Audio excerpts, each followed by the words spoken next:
दिनै जों 5 बोसोराव आगान सुरबाय जोंनि रायमना नेशनेल पार्कआ बिनि थाखाय बे समाव हामबाय होनदों बे 5 बोसोर जानायखाय आरो बेजों लोगोसे दिनै फसार्स ग्रुप जानानै जोङो बै समाव गोबां जोङो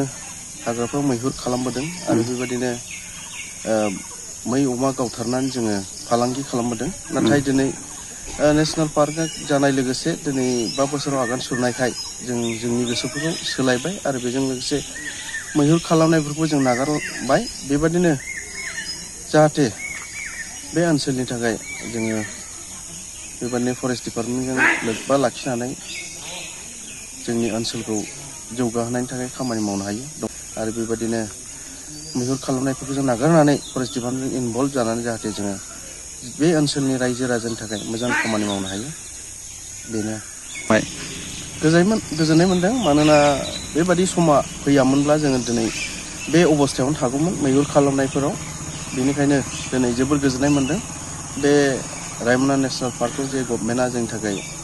बे ओनसोलनि थाखाय बानायनाय होननायनि थाखाय आरो बेबादि गाज्रि खामानियाव जों दा लोब्बा गैला आरो मोजां खामानि माबोरैब्ला जोङो बे ओनसोलखौ मोजां रैखाथि होनो हायो आरो बे खामानिफोरनिफ्राय जोङो नागारनायखौ दिनैनि समाव नागारबाय